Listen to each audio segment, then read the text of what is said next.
Hello, and thank you for tuning in to Starting Small. Today, I'm joined by Shelley Young of the Chopping Block. Shelley, thank you so much for joining me today. Thanks for having me, Cameron. Appreciate it. Yeah, of course. So, I'd like to start out with your upbringing. Where did you grow up, and what would you say your childhood was like? I grew up in a small town in Iowa, Fort Dodge, Hmm. and right in the smack dab in the middle of Iowa. So I'm about as Midwestern as you can get. Yeah, Um, I grew up, I think some of the most important things that formed who I am is that we grew up on a homestead. Hmm. So we basically grew everything that we ate. Yeah, And we prepared, canned, put up beans, shucked cherries, went up the hill and killed the chickens and got the eggs from yeah, the neighbor, and this is what we ate. And it was a very intimate environment to grow up in. I used to sell sweet corn on the street corners. wow. When I was like 5 years old, my mom would load, I'm the youngest of four kids, and my mom would load all four of us up in the back of the pickup truck with bags of sweet corn. And she'd drop me off on one corner, and then my brother on the next, and my other brother on the next, and then my sister. And then she'd come back and she'd load me up with more corn. I sold a lot of corn Yeah, being 5 years old and crying and scared. But so as I got older, I mentioned to my mother at one point I got really interested in preserving and canning and that whole process, and which we did until I was about 7, until we moved into town. mm, And I was asking my mother a lot of questions about that, and she said, "Why are you interested in all of this?" And I said, "Well, I just think it's really fascinating. It's a great way to connect with the earth. I'm trying to understand what of these things really make a difference, mm, you know." Um, and I said, people romanticize about this now. Oh, they have a name for it. They call it homesteading, Mom. yeah. And she said, "Well, we just call it being poor." So she said, "I don't understand why you want to do that." But then over time, she got really excited about what I was doing and interested in it. So Interesting. um, Very yeah. good. So, yeah, growing up, before we get into, I know you did go to culinary school, but did this ignite your passion for cooking and culinary? Was just growing up on the farm and getting your own Yeah. ingredients? What was that? How did that passion develop? Oh, absolutely. I think part of it was that I was the youngest of four. As I mentioned, we lived out on an acreage. There were children around to play with. Yeah. My sister's 7 years older than me, and then my two brothers. And none of them were really that interested in me. So when we had to pit the cherries and snap the beans and shuck the peas, they all had to be with me. Yeah. And Yeah. they had to pay attention to me. So to me, food has always been something that brought people together. Mm. And so I think that that was a lot of what got me really interested at a young age. And then I prepared all the meals for my family by the time I was 11. Wow. And even before that, my mother, when we moved into town and we were going to the regular grocery store, entrusted me. When I was 5, she would take me if we would go to the grocery store, before I would count, and before we had a calculator, they Yeah. had these things, they were little red clickers, and they would add, you could just only add with them. And my mom would put me in the cart because we had very little money. And so she would tell me, and I would count the money. And I knew she said, "Tell me when we're at this point," and so Mm. that she would pace the rest of her shopping. Yeah. And we would get to the checkout line, and I remember being in the cart, and I would see all the candy in the aisles, and I would Mm. try to look straight ahead because I didn't want my mom to see me look at that candy, because I knew we didn't have any more money. Yeah. And so to me, there was a lot of influences there. But then she let me buy all the groceries when it was time, when I was like 10 years old. Wow. And I planned a budget, which we had very little money, and Yeah. she trusted me to do that. And so how it made me as a leader, really informed me as a leader, was that my mom never treated me like a baby.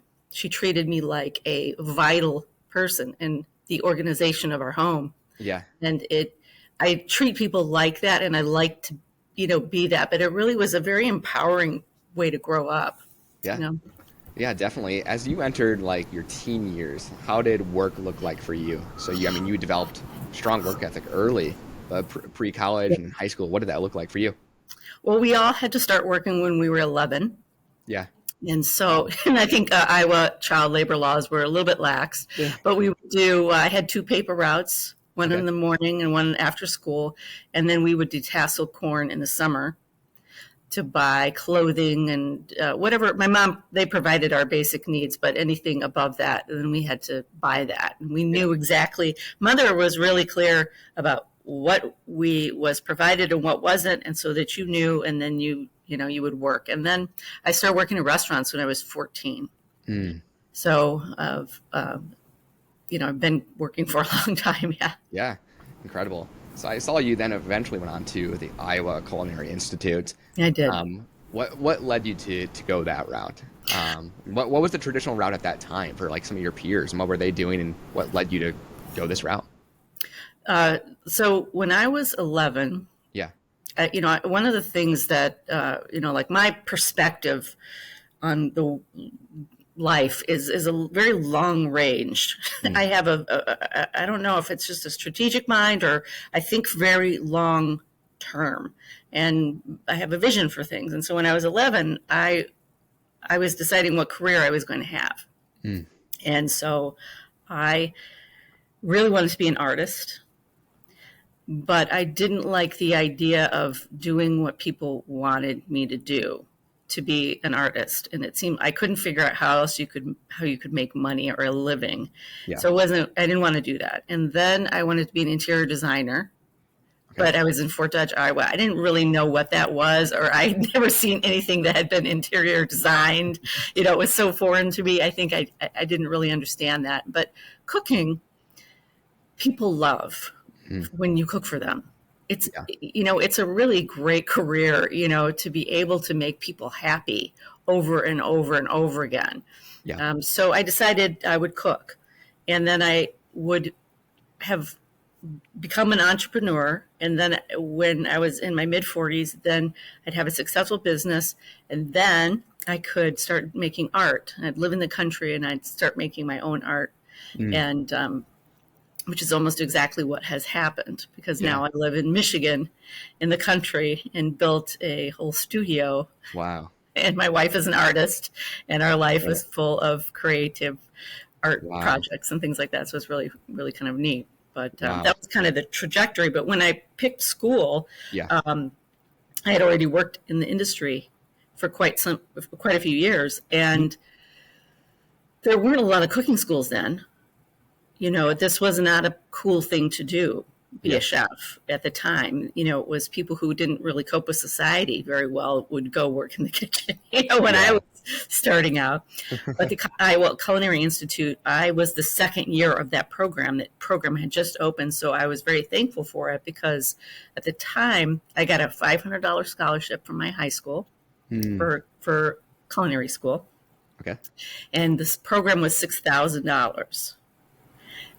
The only other school that I knew of at the time was the Culinary Institute of America, which at the time, this was 40 years ago, Yeah. was $30,000. And I Wow. knew what the industry paid. And I thought, there's no way that I can afford Wow. that kind of loan. So I took Yeah. the practical approach and had an excellent education and a really rewarding experience at the Wow. school. And I spoke at my dean's retirement just about 3 years ago. Awesome. He did that for, I don't know, almost 50 years. Wow. That's incredible.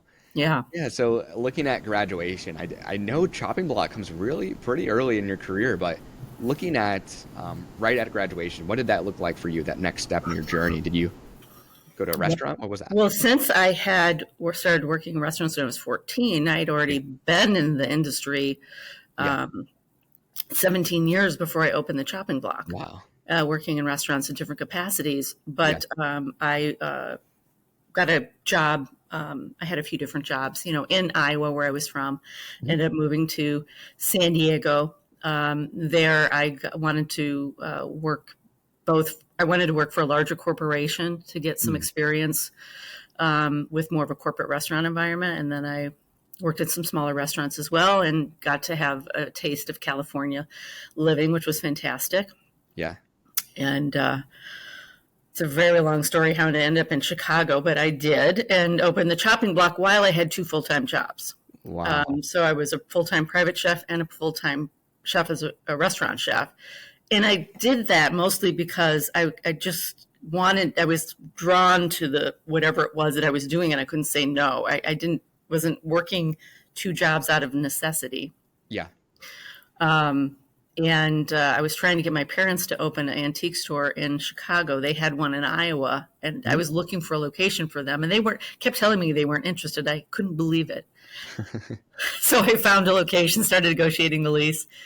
They still said no, and I said, fine, I'll do something. So I opened the chopping block. Wow. in that building. Yeah, and looking at the timeline, this is around like 1997. Is that correct? And the founding. Yeah. Incredible. I was 96 where I started working on the business. We opened in 97. Awesome. And I'm sure you guys have I know you've transformed through the years, but what did that first founding look like? What did you envision and want the chopping block to be at start? And was it just you teaching intimate classes? What was that? No, since I was trying to get my parents to open an antique store, I thought I'll do a culinary antiquities store. That I did didn't last very long. Yeah.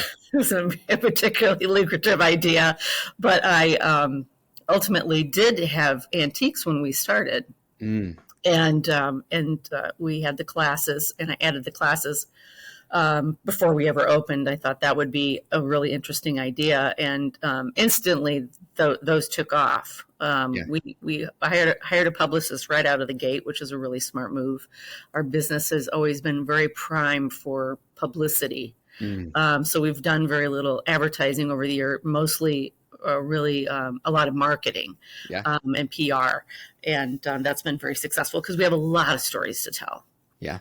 Because our business evolves almost every month. For sure. Yeah. So looking at kind of the growth from the antique culinary side, what next step was from there in the journey? So say like early 2000s, what was the state of the chopping block? What did the business look like? We opened our original location, as I said, in 97. And I did that with a small loan that my private chef client, I didn't intend to lend it to them, or borrow the money from them, but they ended up lending it to me, which I was very thankful for. And I had paid that back, and was looking at opening another location because we could not meet the demand of the classes. Yeah. That we had waiting lists 3 times the size of the classes. And I had been hiring chefs and filling every time slot we could possibly fill. And so I had started looking for other locations. And I started looking out in the suburbs because a lot of people were contacting us about that. And ultimately I decided to not go that route because the demand was already in the city. Yeah. So I thought that was kind of a bad idea. And the staffing is difficult enough in the city. I thought that the suburbs would be more challenging as well. So then we looked within the city. Ultimately, I found a building, or I kept looking at real estate, couldn't find what I was looking for. And so I kept firing my real estate agents because I felt like they were not listening to what I was saying. And I finally found an agent who I said, I want you to be able to knock on doors if there's a building I'm interested in, which is ultimately what happened when we opened our second location in Lincoln Square, is I had him contact the owner of a building to see if they would sell it. And he really liked our business concept. He had already leased it to someone else, but he sold it to me. And not only did he sell it to me because I didn't really have any money to buy the building. Yeah. I talked him into financing the down payment on the building. On a building that he wasn't selling. Wow. And he did. So I was able to buy the building from him and open the second location, which was the second location was a real challenge to get open, get the financing for. Yeah. I'd love to dive into that a little bit. What kind of challenges how did that face, and how did you overcome some of those? Well, I think some of the biggest parts was, we had waiting lists, which we could prove to banks, Yeah. 3 times the size of our classes, but they weren't. And so my thought was, if we could open a facility where we could double the amount of classes that we offered without doubling the overhead, it's kind of a win-win because we Mm. were already profitable, but the banks weren't seeing that. Yeah. They weren't buying this scenario at all. Yeah.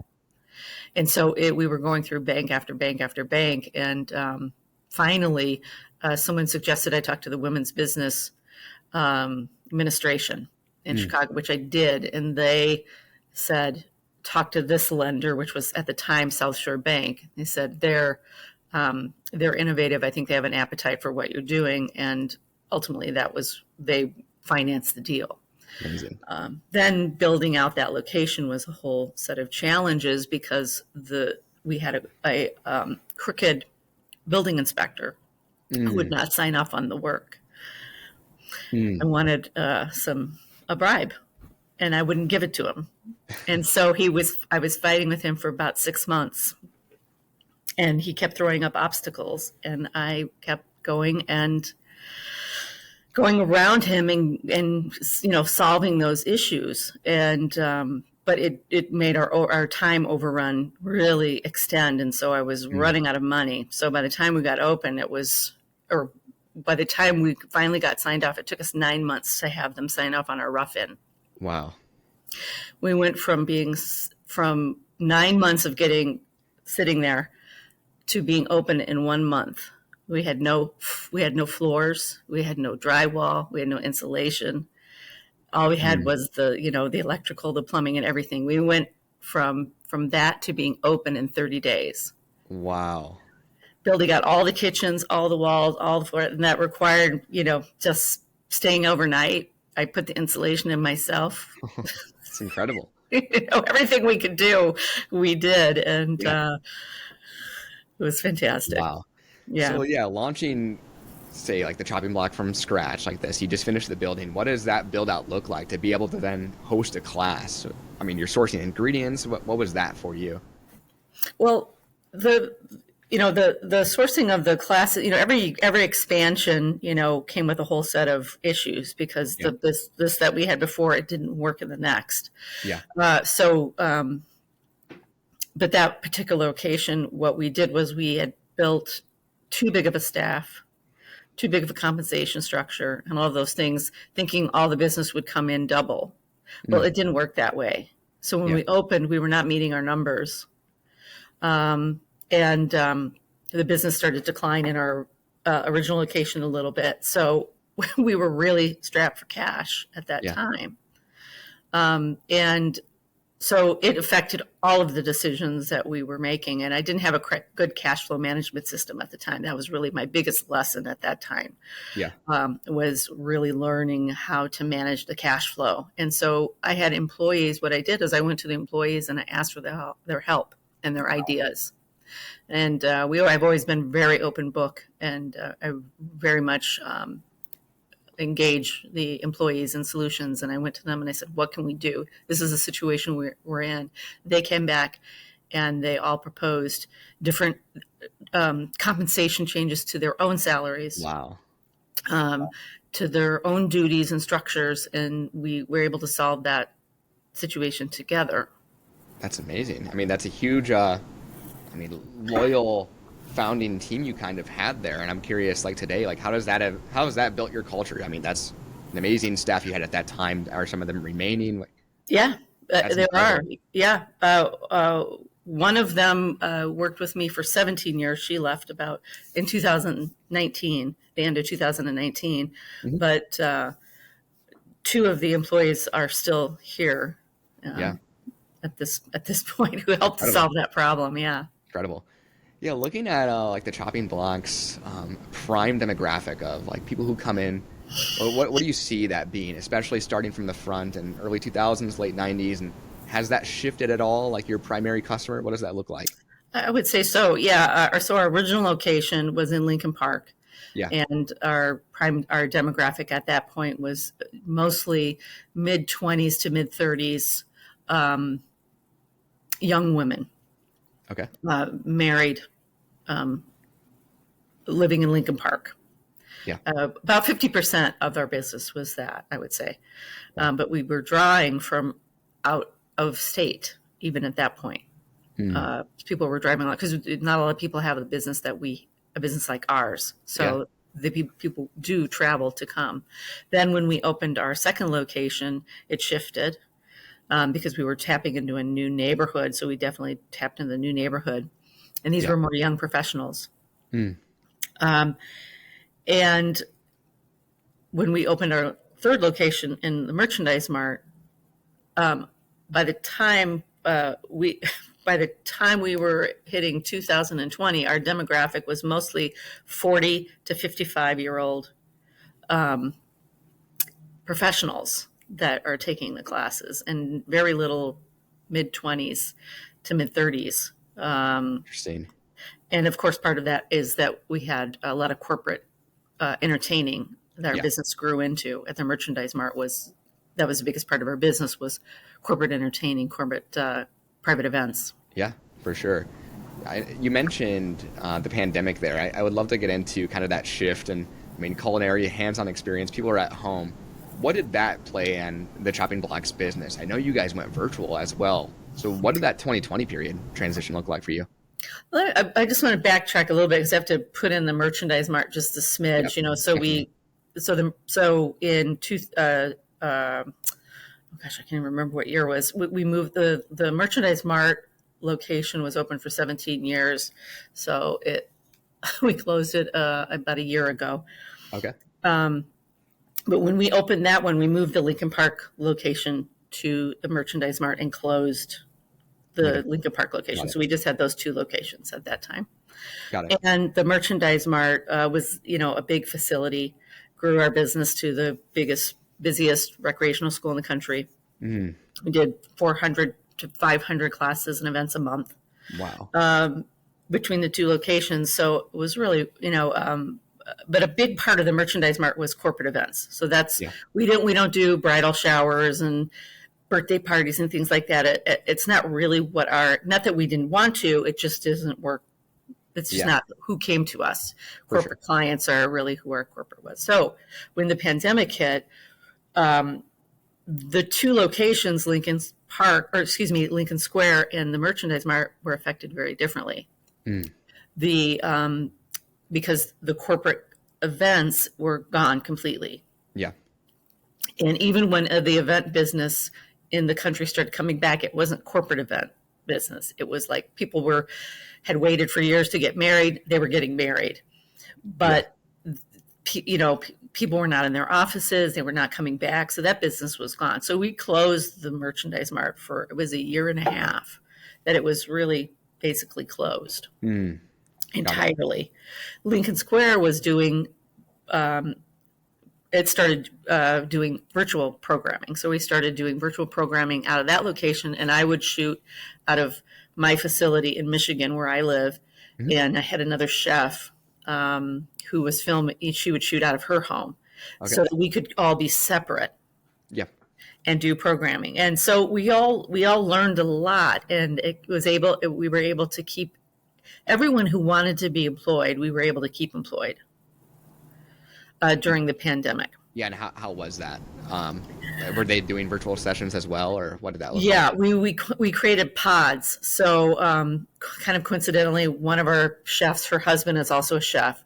So she was filming out of her home. So they worked together. And then we had other chefs who would have their partners come and help film so that they had their pods so we didn't have to see each other. Got it. And I was up in Michigan filming up here. My wife was helping me film, so we all had our own thing going on. So very cool. We could keep safe. It was a really great, interesting process to learn about teaching through a new format. Yeah. I think that was one of the biggest lessons that we learned is it helped us to shift our in-person business from what we learned in our online business, because I always felt like I've led a 27-year-long focus group. Yeah. Because I'm right there talking to you, hearing you, listening to you. I know what people respond to, what they don't respond to, I always say, I know what you don't know about cooking. Yeah. But when we got to go into your home Mm. and see you cooking, it was on a whole other level, because I was only seeing what you were cooking in our facility where we did so much of the things for you. Yeah. Now, when you're at home, we could see how overwhelming some of these things were. Interesting. And so we were able to modify how we did things. Like, we don't use 10 herbs in a class anymore. Yeah. Nobody wants to go and spend $40 on their herbs to go home and make the meal, right? Yeah. Maybe one, okay? Maybe two. If it's That's parsley, okay, it's 30 cents. Okay, I'll get that. For us, I think it didn't really, it helped us, survive through that period, but it didn't necessarily ultimately offer additional. We thought we could grow that business, but we have not been able to do that. Yeah. So, but it was a really great learning lesson for us, and it helped me keep my customers engaged, build some new customers, and learn a lot about how to teach on another level. So it was a very rewarding experience for us. Yeah, certainly.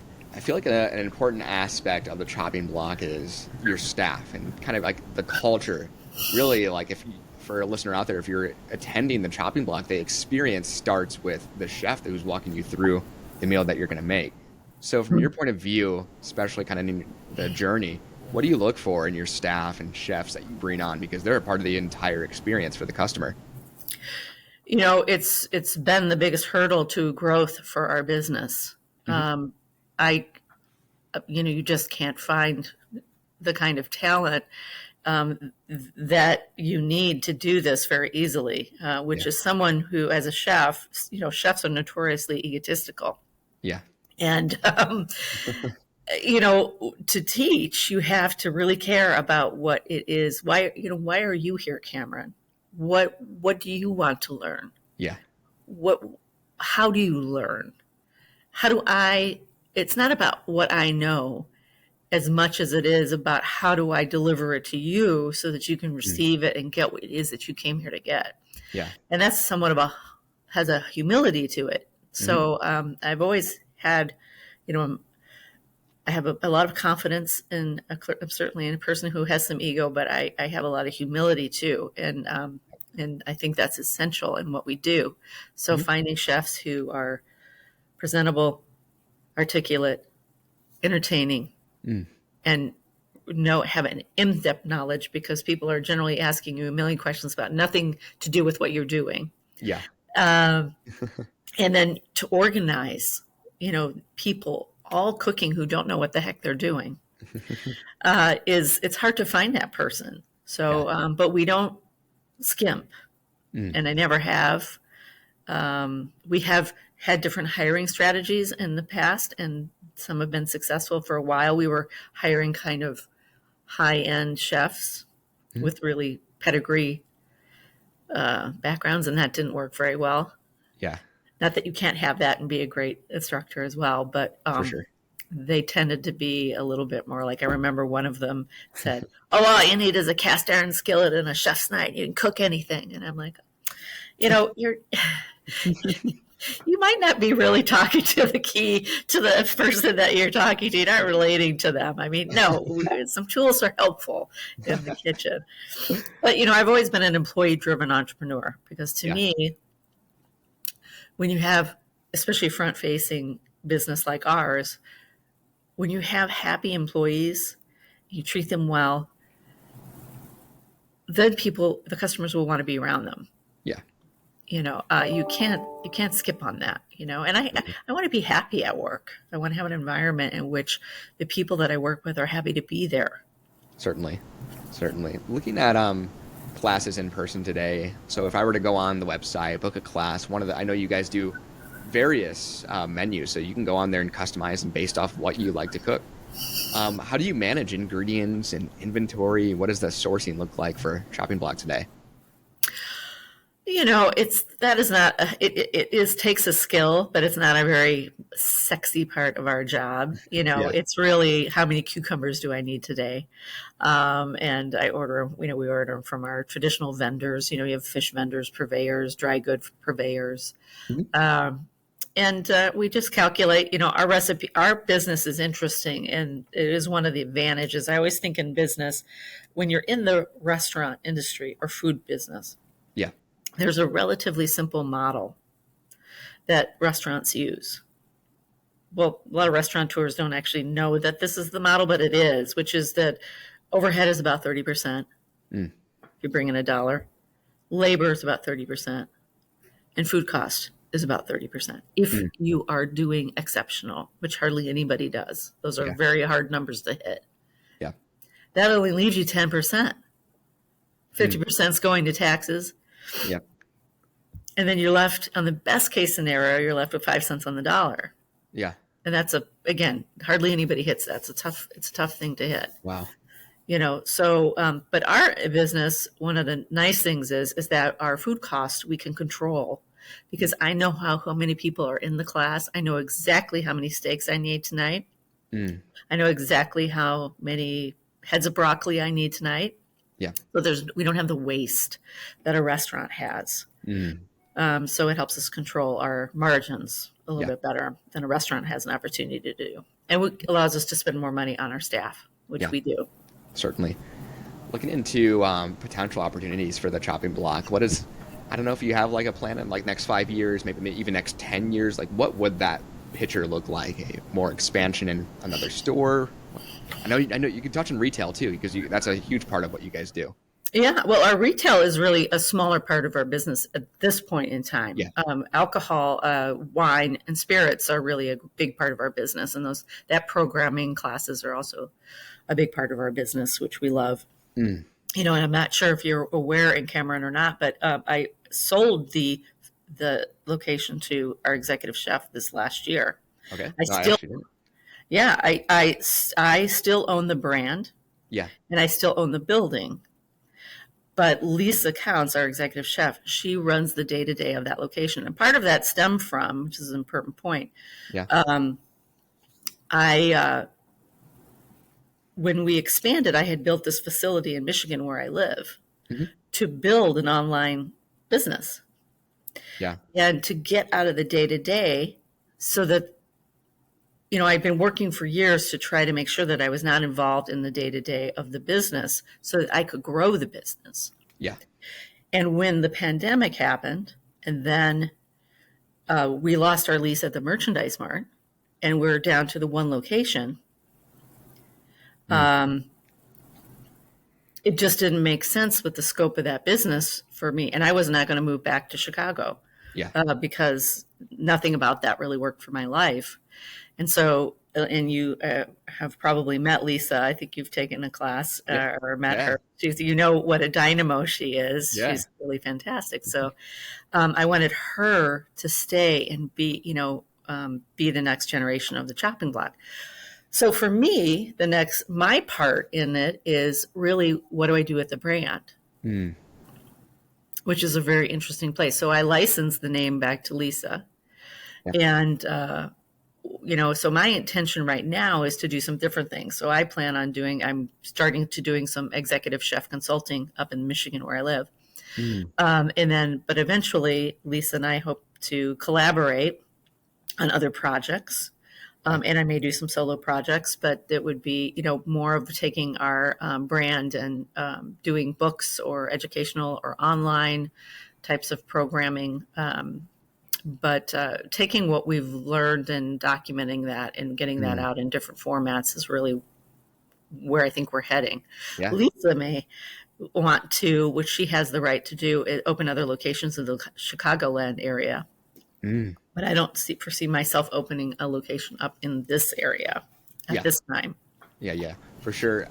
So yeah, from my point of view, I found about the chopping block first a few months ago. I went with my corporate company, and we went with our leadership team, and it's such an amazing experience. It's like you're bringing together a group of people. You have to collaborate on one key theme, and it's kind of like that with anything you do in life and business. Is collaborating on this one meal, and it's really, it unites teams. Like, that's why I can see how your corporate side of the business has done so well. Looking at the chopping block in the past just couple years, even today, how do you see the diversification between like corporate, individuals, families coming in? What percentages of the business are those sectors? Well, I still think we're largely corporate clients, Yeah, so Fortune 500 companies. yeah, But we are doing more of our bridal showers, birthday parties at our Lincoln Square facility mm, than we did in the past, and I think part of that stems from the fact that corporations are less interested in that Lincoln Square location than our merchandise mart facility. yeah, That seems like way out in the suburbs or something like that.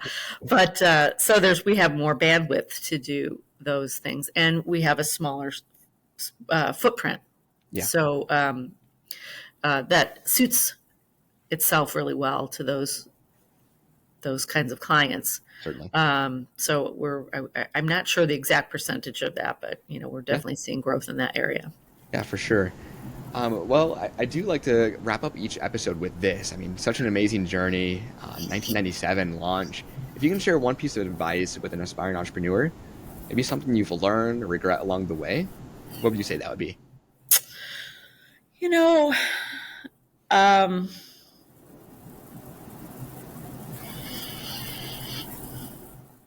I think to me, I'm somebody who I like to think about, long term, as I mentioned before. Yeah. So I like to think that most people really kind of need to know where they're going.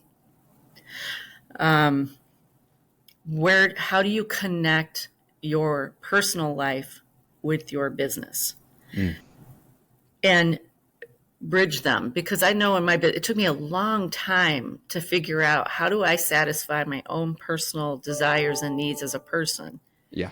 and grow my company, because I was often doing that at the expense of myself. Mm, Um, and I did a whole Excel spreadsheet. I put all the numbers together. I put in my age, where and what I wanted to be doing at a particular time, and I connected all the dots. And that really helped me later in my entrepreneurial career. Earlier in my entrepreneurial career, I think what helped me the most was certainly I had a passion for my business, which it takes a lot of drive yeah. to get through all the difficult times. Yeah. But I also think it was not really listening to people. Where I know a lot of people, they always want me to go see what such and such says, or somebody says, or somebody says. I don't really care. Yeah. Quite Yeah. frankly, I want to have my original. I think your original thoughts come from you. Yeah. Certainly, I want advice on lots of different components of business. Don't get me wrong, but in terms of, I usually think when people don't exactly understand what I'm working on, I'm up to something. Mm, yeah. I love that. Because it's kind of it's an original idea. People Yeah. don't really know what to do with it. Yep. And I've heard that. I've listened to quite a few of your shows, and I have heard that a lot in what people were doing. Mm, They have these interesting concepts that I imagine at their inception, people are like, "What yeah. are you talking about?"